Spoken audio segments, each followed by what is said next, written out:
talvez de forma mais indireta, nós sabemos quem Jesus realmente é. E nós sabemos quem Jesus realmente é. O Natal é esse tempo que a gente fala muito de Jesus. E a gente canta músicas para louvar Jesus. Ironicamente, é o tempo em que as pessoas mais precisam conhecer esse Jesus que nós falamos e que nós tanto cantamos. Tem gente que rejeita Jesus. Tem gente que rejeita Jesus não porque o conhece, mas justamente porque não o conhece. Conhece talvez uma caricatura mal desenhada de Jesus. Conhece uma distorção de quem ele é. Conhece Jesus, um Jesus que não existe. Que não existe.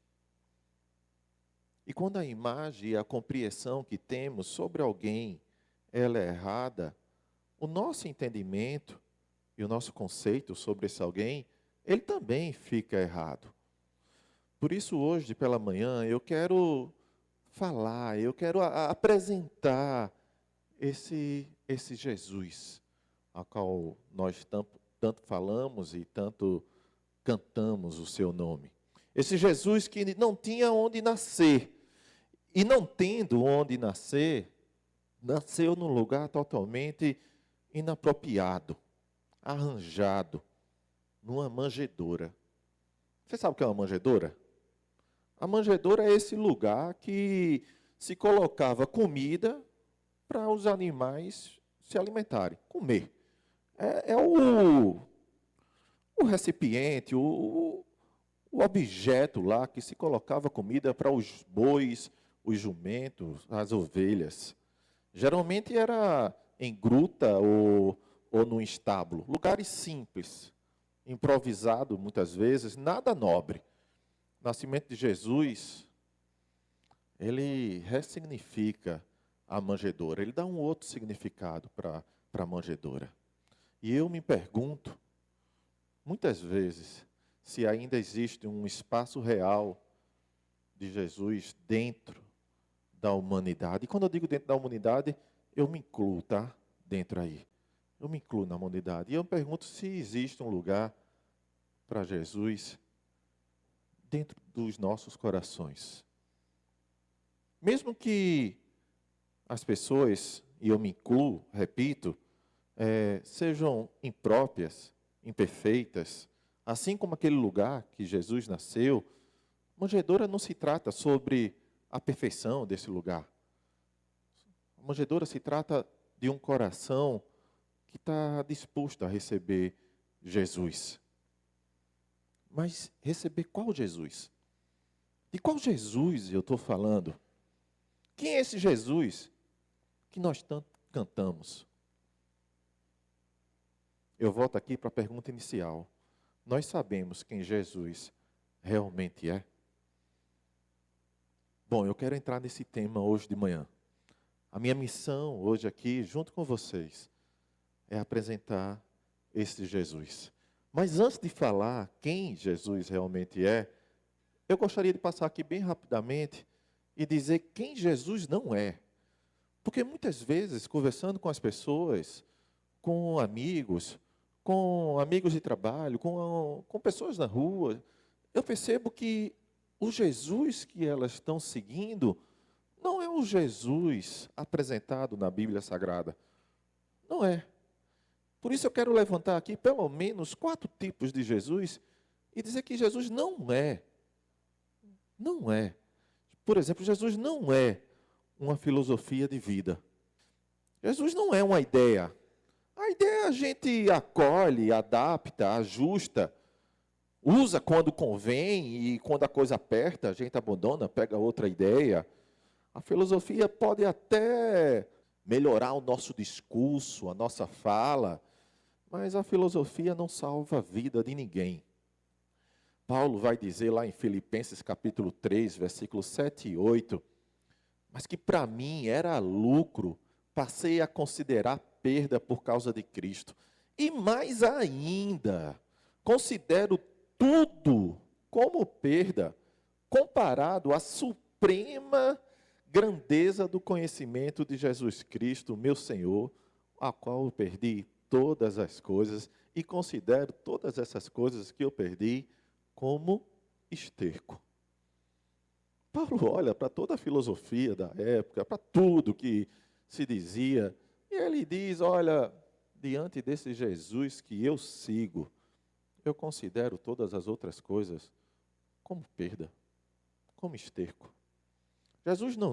Paulo não diz que ele perdeu tudo por causa da filosofia, por causa de um sistema de pensamento, por causa dos livros, do conhecimento. Ele diz que perdeu tudo por causa de uma pessoa, de Jesus Cristo. Jesus, meu povo, não é uma ideia brilhante, ele é uma pessoa. E Jesus não veio oferecer uma nova maneira da gente pensar, da gente elaborar a narrativa, o pensamento. Jesus veio oferecer uma nova maneira de existir. Por isso que eu afirmo que Jesus não é uma filosofia. Não é uma filosofia, Jesus é uma pessoa. Jesus também não é uma religião. Muita gente confunde isso. Religião é um esforço humano para se chegar até Deus. É o homem se esforçando, criando regras e caminhos para chegar até Deus. Jesus é esse Deus que se move em direção ao ser humano. Religião constrói escadas. Jesus estende a sua mão a cada um de nós. Religião, ela cobra da gente performance. Não é não? As regras da religião cobram o tempo todo performance. Jesus oferece pertencimento. Em Lucas capítulo 19, Zaqueu sobe numa árvore. Mas Zaqueu não sobe numa árvore para se tornar um homem religioso. Não. Zaqueu sobe numa árvore porque ele estava perdido e ele queria conhecer Jesus. Não é sobre quantos cultos a gente pode frequentar durante a semana, meu povo. É sobre o quanto de Cristo está renascendo nos lugares mais impróprios dentro da gente. Jesus não é uma religião. Jesus também não é um amuleto espiritual. Jesus não é um amuleto espiritual. Tem muita gente que acha que Jesus funciona como um objeto de proteção. Coloca a Bíblia Sagrada na sala de casa, aberta no Salmo 91. Né? Antigamente, nossos avós faziam muito isso. A gente chegava na casa deles, estava lá o Salmo aberto, Salmo 91 aberto na sala de casa. Eu já peguei táxi, por exemplo, que teve o Salmo aberto 91 num painel do carro lá. Que acreditava que aquela Bíblia ali funcionaria como um amuleto e que livraria ele da batida do trânsito, do homem mau, né, e das coisas que poderiam acontecer no trânsito. Jesus não é um amuleto. Não adianta colocar um adesivo no carro, nem também o nome de Jesus estampado na camisa. Frases prontas, repetidas, decoradas, mas com o coração vazio de fé. Sabe como é que a gente chama isso? A gente chama de talismã. Talismã é esse objeto que tem o conteúdo espiritual, né, ou que tem o significado espiritual para alguns, que serve para livrar, para proteger, para curar, para dar sabedoria. Isso é talismã. Jesus não é talismã. Eu lembro de uma pregação do pastor Debrando, e ele falando sobre essas idolatrias que muitas vezes nós colocamos em nossa vida. E o que é idolatria? Você tirar o Jesus do trono da sua vida e colocar outras coisas. E tem muita gente que coloca talismãs, coloca amuleto, objetos no lugar de Jesus. E tem uma frase na pregação do pastor Debrando que me marcou muito, e eu decorei, que Jesus não é para ser pendurado no retrovisor do carro. Jesus é para ser entronizado em nossos corações. Em Mateus capítulo 15, Jesus diz: esse povo me honra com os lábios, mas o coração está longe de mim. Não adianta citar Jesus com os lábios se o nosso coração está distante dele. Jesus não é um amuleto. Jesus também não é o meu servo. Ele não é um garçom espiritual, com a bandeja pronta para lá e para cá, um cardápio debaixo do braço, e perguntando assim: Cláudio, o que é que vai querer hoje? Jesus não é o meu servo.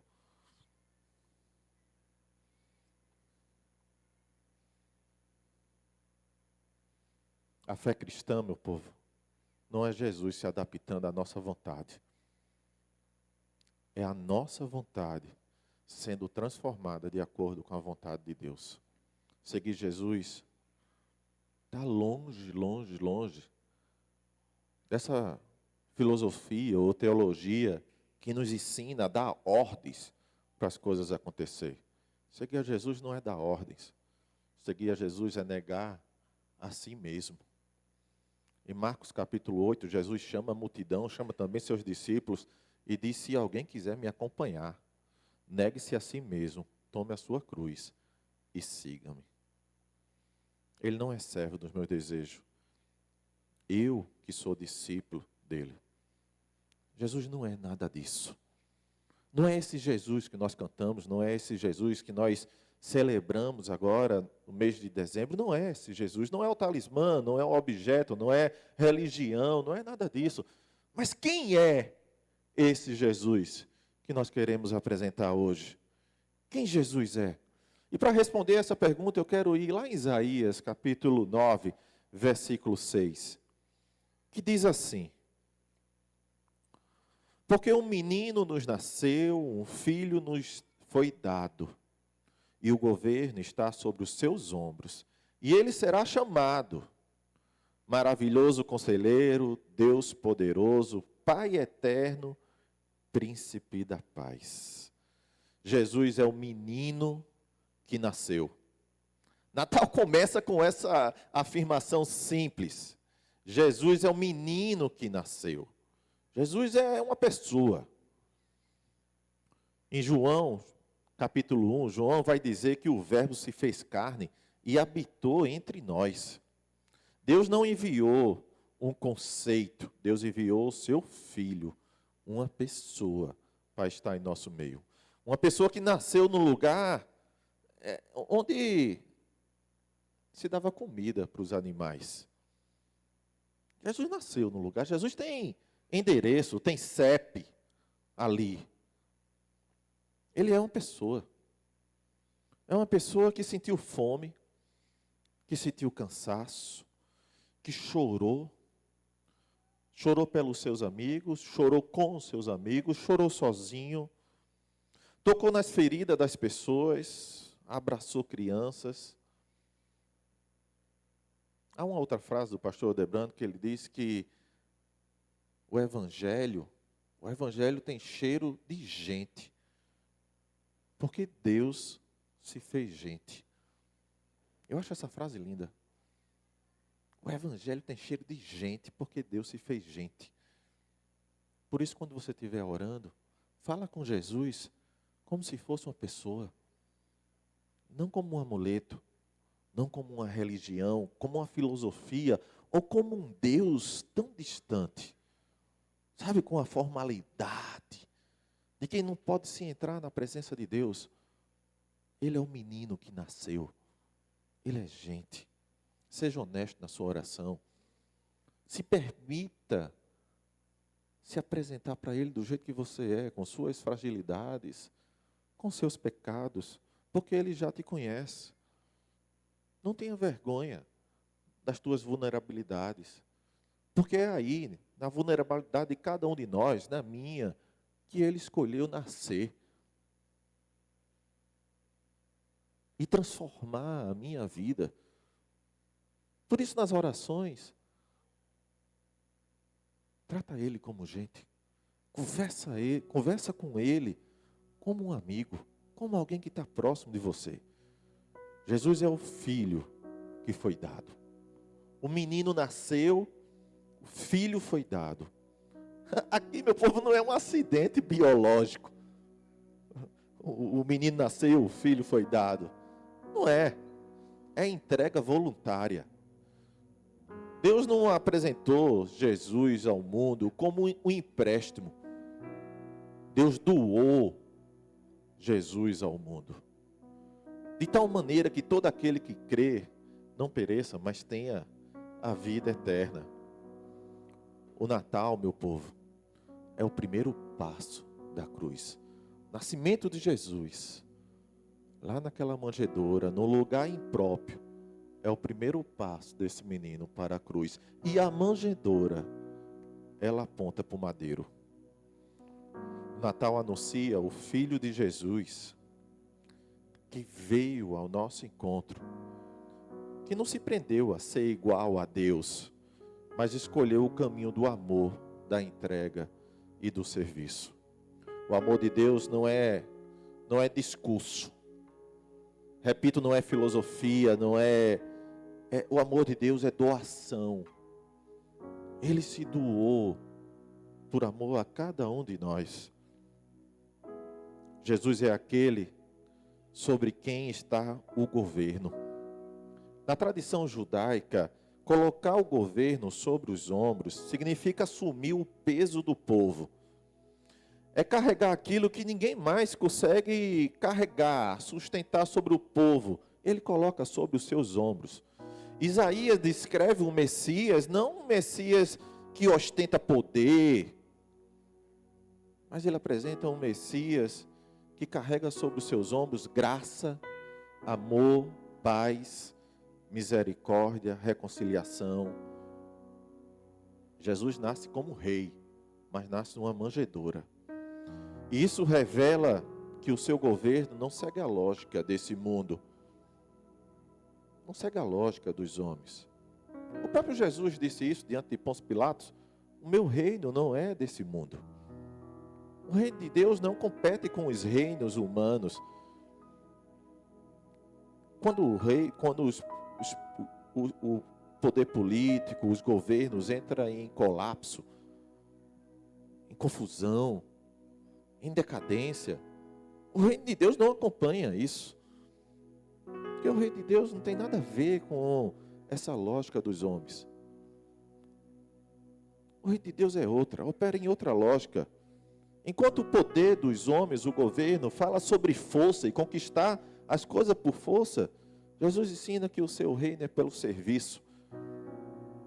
Enquanto os governos falam de imposição, Jesus ensina que o seu reino é por amor. Enquanto o reino dos seres do humano fala sobre controle, Jesus fala de amor. O Natal anuncia que Jesus, Ele governa a nossa vida, a nossa própria história de vida.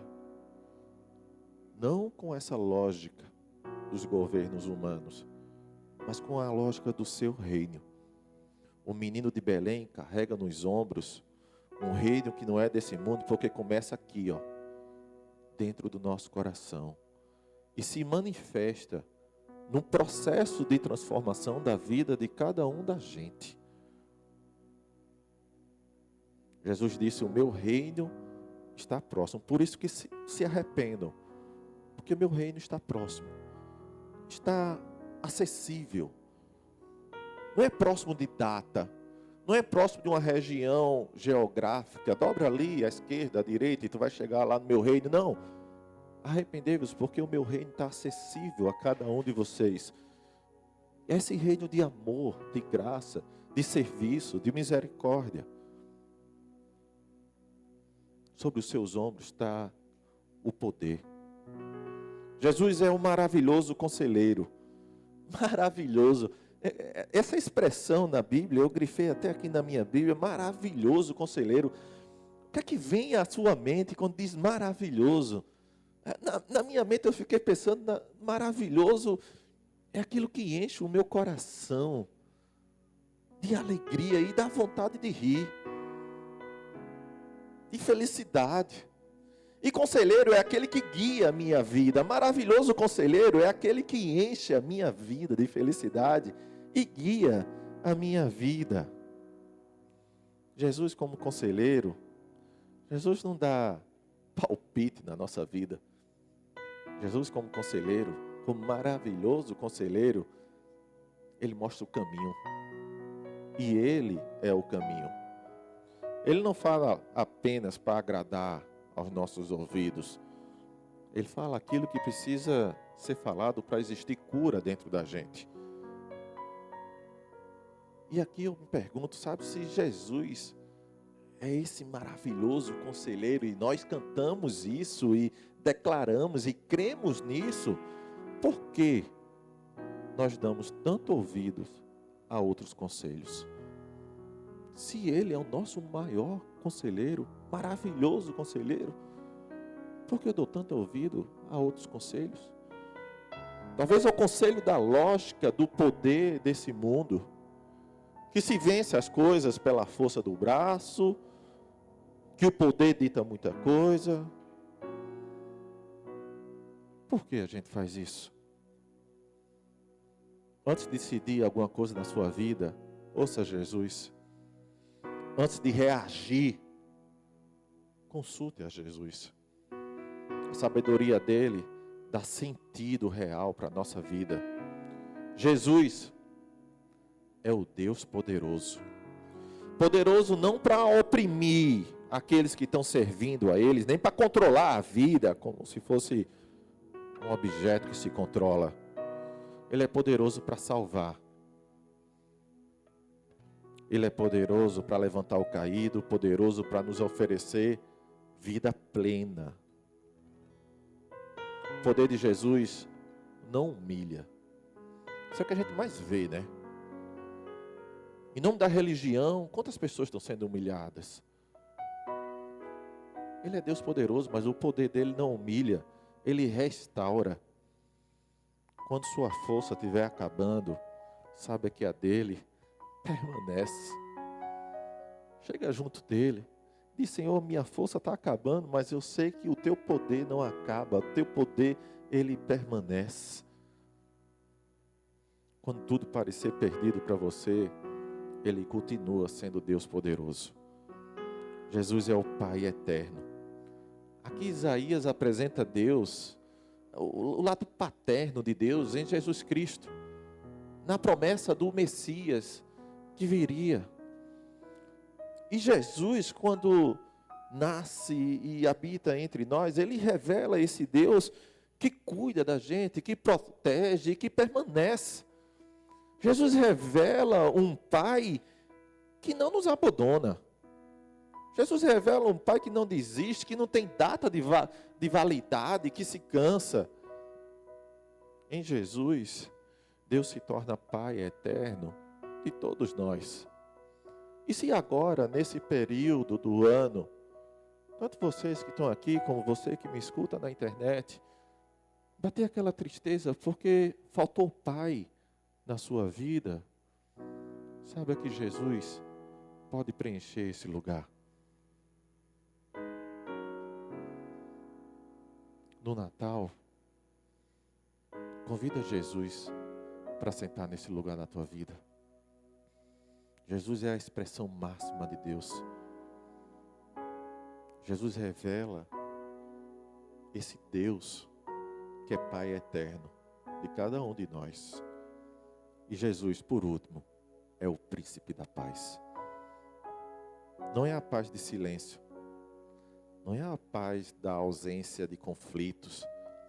Enquanto a gente viver aqui nessa terra, a gente vai enfrentar conflitos, vai enfrentar problemas, a gente vai ter tristeza, vai viver dores, porque esse mundo é caído pelo pecado mesmo. Jesus criou um mundo perfeito, mas aí veio o homem e bagunçou tudo, e nessa bagunça do homem, a gente acabou sofrendo também. E esse homem representa cada um de nós. Enquanto a gente viver aqui, a gente vai ter esses momentos. O paz na Bíblia é outra coisa. A Bíblia chama de paz de Shalom. E eu fiquei curioso e fui atrás para saber o que é que os rabinos, o que é que a tradição judaica fala sobre Shalom. Shalom é paz interior. Shalom é bem-estar, é plenitude. Mas eu descobri algo mais, que Shalom é vida em ordem, relações restauradas e tudo no lugar certo. Jesus não traz um tipo de anestesia para tu tomar na veia espiritual aí, para ficar tudo em paz, mesmo quando está tudo em conflito. Não é isso. A proposta de Jesus é outra. Ele traz reconciliação com Ele mesmo, vida em ordem, relações restauradas e tudo no lugar. Para encerrar, meus irmãos, o Natal não é sobre o que aconteceu em Belém, é sobre quem nasceu em Belém.